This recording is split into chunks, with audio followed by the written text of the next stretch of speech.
It's true. I mean, when you have an ugly teacher. So she was very beautiful and very lovely. We're getting lots of tweets. Imagine a man who turned waltzes into a global fever, his violin enchanting millions, his smile a beacon of joy.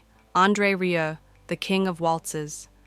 But what if the music hides a heart-wrenching secret? Behind the dazzling stages and sold-out arenas, a silent storm is brewing, one that's canceled shows, shaken his family, and left fans stunned. Is the maestro facing his final bow, or is there a twist no one saw coming? From a shocking health crisis to a son's desperate stand, this is a story of love, sacrifice, and a legacy teetering on the edge. You won't believe what's unraveling behind the curtain, and trust us, you can't look away. Dive into the drama, the dreams, and the dynasty, because André Rieu's next move will leave you speechless. Keep watching to uncover the truth. André Rieu's life has been a symphony of triumphs, sold-out shows, millions of fans, a career that's danced across continents. Back in the day, he turned classical music into a party, blending Strauss with showmanship, his orchestra a whirlwind of energy. But fast forward to 2024, and the rhythms changed. March hit like a plot twist nobody saw coming. After 6 years away, André was set to sweep Mexico City off its feet. 4 of 6 concerts sold out in a flash.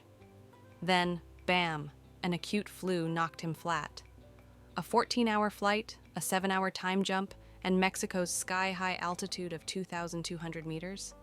It was a recipe for disaster for the 74-year-old legend. His son, Pierre, didn't mince words. The jet lag, the altitude, the virus, it overwhelmed him. We had to get him home. This wasn't a one-off either. Rewind to 2010, vestibular neuritis, a nasty inner ear infection, left him bedridden, a wake-up call he called rude. Yet, his passion kept him going, even as his body begged for a break. Now, can you imagine the King of Waltzes grounded? It's a twist that's got fans buzzing and worried. But here's where it gets real. André's not just fighting a flu, he's battling the toll of a life lived at full tilt. Tours that once hit 140 shows a year have been trimmed to 100, with plans to drop to 80. Still, Mexico 2024 pushed him over the edge. After a few dazzling nights, he collapsed backstage. Chills, fever, the works. Pierre and the crew scrambled, flying him back to Maastricht, but the fallout was massive. Over 120 crew members, people who live paycheck to paycheck, were left hanging. Fans who'd shelled out big bucks for tickets and travel, crushed. No insurance on that concert meant losses piled up fast. It's a gut punch that proves even icons have limits. And get this, rumor has it, André whispered to his wife backstage, I don't know if I can keep this up. For a man who's powered through everything, that's a confession that hits hard. Are we witnessing the final bow of a legend? Pierre Rieu's stepping up, and it's more than just family duty. It's a legacy on the line. He's not only managing the orchestra, but holding the whole operation together as his dad falters. Think about it. André's own father, a conductor, sparked his love for music way back when. Now, Pierre's returning the favor, guarding the Rieu name with every move.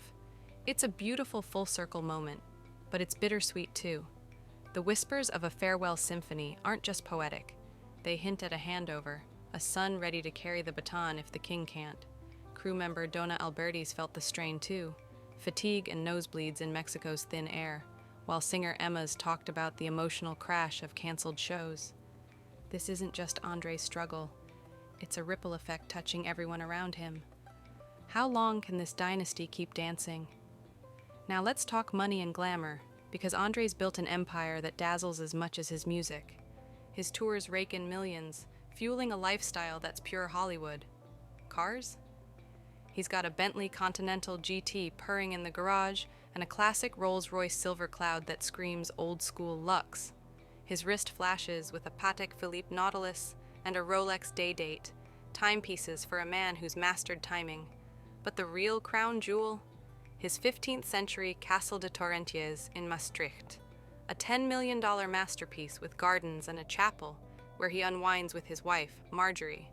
Beyond that, he's snapped up properties in Vienna and Paris, cities that fuel his art, and even owns a slice of a luxury hotel chain for his jet-setting fans. Business-wise, he's launched a violin line in 2015, making music accessible, and his prized Stradivarius? Insured for $3 million. Health, tours, assets, he's covered it all. A smart play that's kept him secure. Lessons here? Diversify, protect what matters, and know when to rest. Because even kings need a breather. André Rieu's name is synonymous with spectacle. Arenas packed, fans spellbound. His Johann Strauss Orchestra, a living, breathing masterpiece. Back in the 90s, he redefined classical music, trading stuffy concert halls for vibrant extravaganzas. His net worth soared from $5 million in 2000 to a staggering $40 million today, with projections hitting $50 million by 2030, fueled by tours and savvy investments. But beneath the glitz, there's a shadow. His father, André Sr., a stern conductor whose silence cut deeper than words. "He never said he loved me," André once shared, his voice cracking. That void drove him to chase perfection, each performance a plea for the praise he never got. Growing up in Maastricht, music was both his refuge and his cage, a gift weighed down by expectations. Can you feel the ache of a son still reaching for a father's nod? It's a wound that's shaped every note he plays. Yet, André didn't let that pain define his family. Unlike his father, he built a warm, open bond with his sons, Pierre and Marc, and his wife, Marjorie. Pierre, especially, is his rock, managing tours, calming crises, and stepping up when André's health faltered in Mexico, 2024. Picture this. Pierre, voice trembling, telling thousands of fans the show was off, his devotion to his dad laid bare. It's a stark contrast to André's own youth, where approval was a ghost. Pierre's not just a manager. He's proof André broke the cycle, raising a son who'd stand by him through anything. And here's a hook that'll grab you. What secret passion has André turned to as his tours wind down? It's not what you think, and it's changing everything. Financially, André's empire is a masterclass in balance. His real estate portfolio is jaw-dropping. Beyond his $10 million Maastricht castle, he owns a physics in Lisbon, a $7 million penthouse in Vienna, and a $5 million Paris apartment. His Gulfstream G650 private jet, worth $65 million, whisks him to gigs, insured for full value. Cars, he's traded his Bentley for a sleek Mercedes Maybach S-Class, while his watch collection boasts a Vacheron Constantin overseas alongside his Patek Philippe. His business ventures shine too. A 2018 deal with Universal Music for global distribution, a stake in a Dutch hotel chain, and his violin line, netting millions. Insurance? He's got comprehensive health coverage, tour cancellation policies, and asset protection, learning from past uninsured losses. Key lesson: invest in what lasts. Real estate, trusted partnerships, and always have a safety net. But what's the cost of chasing a dream that never rests? The Johann Strauss Orchestra isn't just a team, it's André's heart. When a member passed suddenly in 2016, he paused tours to grieve. In 2023, another's heart scare had him rallying support. These aren't just colleagues, they're family, and their struggles hit hard. The Mexico cancellation wasn't just André's loss. It left 120 crew members scrambling, a reminder that fame's glow doesn't shield everyone. Donna Alberti, a longtime performer, shared how altitude sickness left her reeling, while singer Emma spoke of the emotional whiplash of canceled dreams. André's scaling back, focusing on Maastricht and nearby venues, cutting global treks, media's on hold, travels limited. Is this the maestro's final act, or a new melody taking shape? Then, there's the curveball nobody expected: baking. During the 2020 shutdown, André swapped his violin for flour-dusted hands, finding peace in late-night recipes. What started as a distraction became a lifeline, landing him on Heel Holland-backed Holland's Baking Showdown. "Music's my soul," he grinned, "but baking's my joy." It's more than a hobby. It's a lesson in finding balance, a reminder that even legends need new rhythms. He's still dreaming, new music, local shows, but at a gentler pace, one concert at a time. And here's the kicker. What's Pierre planning to keep the orchestra alive? The answer could redefine the Rieu legacy. As André slows down, his wealth and wisdom stand tall. His net worth reflects a life of bold risks, touring relentlessly, building a brand that's uniquely his. But his real legacy? It's in Pierre's loyalty, Marc's quiet support, and an orchestra that's more than music. From a boy chasing his father's shadow to a father lifting his son's, André's rewriting his story with love. What's next for this dynasty? Will Pierre take the stage, or will André find one more waltz? Stay tuned, because this symphony's got more movements to play. Pierre Rieu is more than a son. He's the pulse of André's empire. At 43, he's the logistics wizard, steering a 100-plus crew through global tours, handling crises like the Mexico 2024 cancellation with a cool head.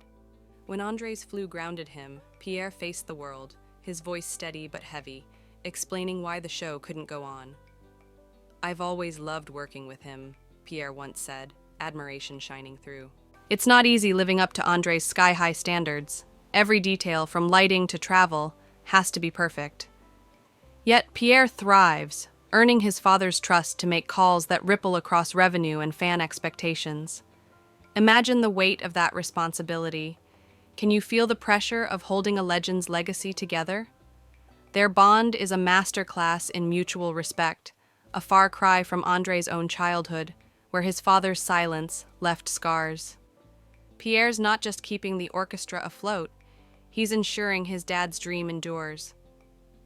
Then there's Marc Rieu, the quiet visionary who chose a different path.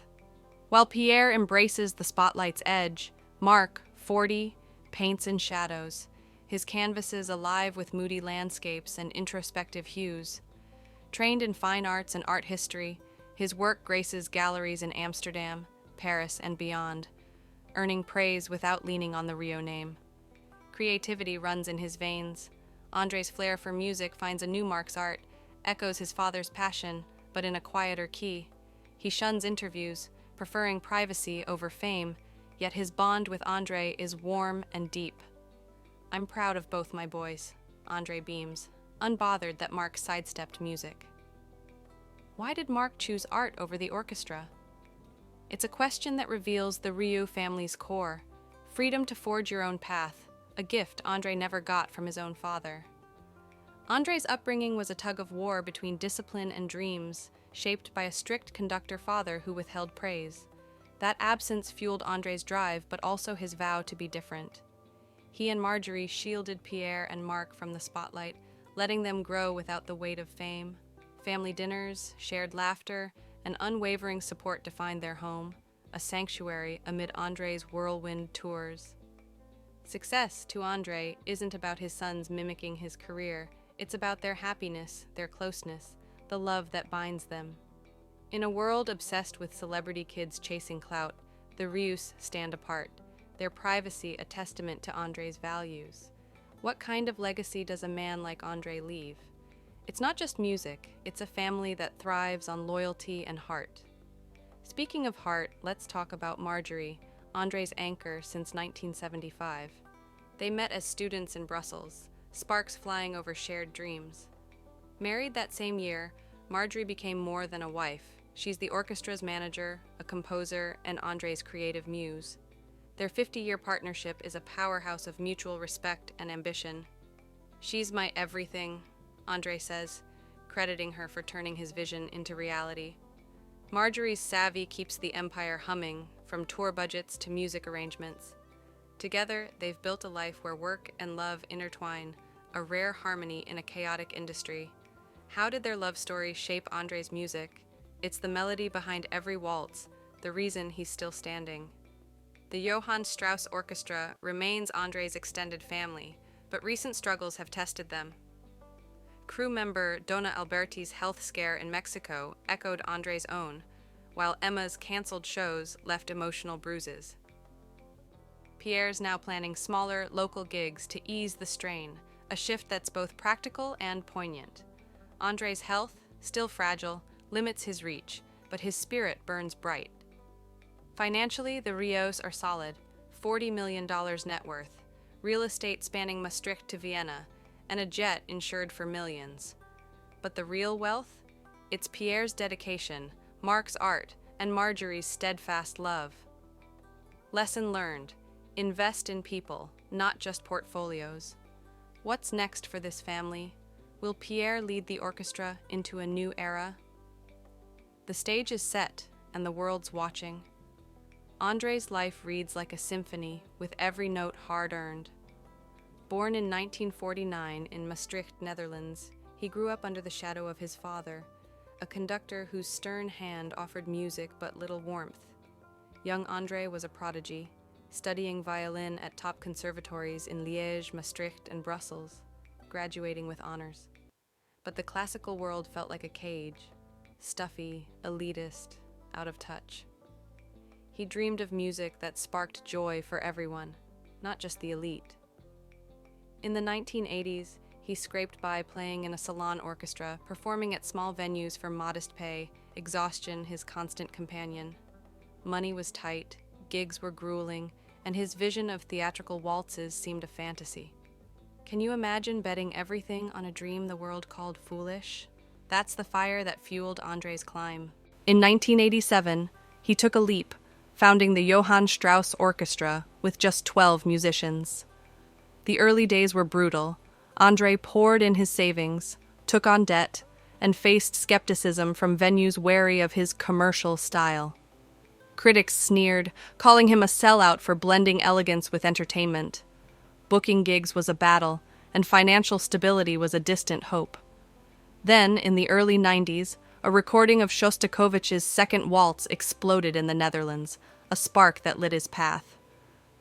By the mid-1990s, larger stages beckoned and his fan base grew, but so did the grind. It took years of sweat and persistence to turn his orchestra into a global sensation. Today, his net worth stands at $40 million, with projections of $50 million by 2030, built on tours, recordings, and smart ventures. What does it take to rewrite the rules of an industry? André's story screams resilience. Marjorie, his wife since 1975, was his co-architect. A literary scholar, she shaped the orchestra's soul, crafting concert scripts and song choices that resonated across cultures. Her touch made every show feel personal, emotional, universal. Behind the scenes, she managed budgets and logistics, her steady hand balancing André's boundless creativity.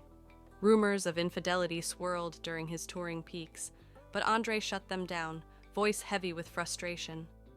"Marjorie is my everything," he said, pained by the hurt those stories caused her. She's never chased the spotlight, preferring to steer the ship from the shadows, her books and branding quietly amplifying André's legacy. How does a partnership thrive under such pressure? Their nearly 50 years together prove love can be as powerful as any symphony. Financially, André's empire is a fortress. His real estate spans a $10 million Maastricht castle, a $7 million Vienna penthouse, a $5 million Paris flat, and a $6 million Lisbon villa. Total value nearing $28 million. His Gulfstream G650 jet, insured for $65 million, and a Mercedes Maybach S-Class keep him moving in style. A Vacheron Constantine and Rolex Day-Date grace his wrist, symbols of a life well lived. His violin line, launched in 2015, and a stake in a Dutch hotel chain add millions, while a 2018 Universal Music deal boosted his reach. Comprehensive insurance, health, assets, tour cancellations, guards his wealth, a lesson learned from past losses. Key takeaway? Build diverse streams, protect your assets, and never stop dreaming big. But what's the cost of a life always in motion? The orchestra, André's chosen family, feels every high and low. Donna Alberti's Mexico health scare and Emma's emotional toll from cancellations mirror André's own struggles. Pierre's scaling back to local gigs, cutting global tours to protect his father's health, a move that's reshaped the crew's lives. André's $40 million fortune cushions him, but his 120-plus team relies on shows for survival. His baking passion, sparked in 2020, remains a quiet refuge, a reminder that joy can bloom in small moments. Retirement whispers grow louder, but André's not ready to bow out. "Music is my soul," he says, eyes bright. Will Pierre or Marc carry the baton? Pierre's ready, but Marc's art may tell a different story. What's the final note of André's legacy? It's a melody of love, grit, and a family that'll keep his music alive long after the curtain falls.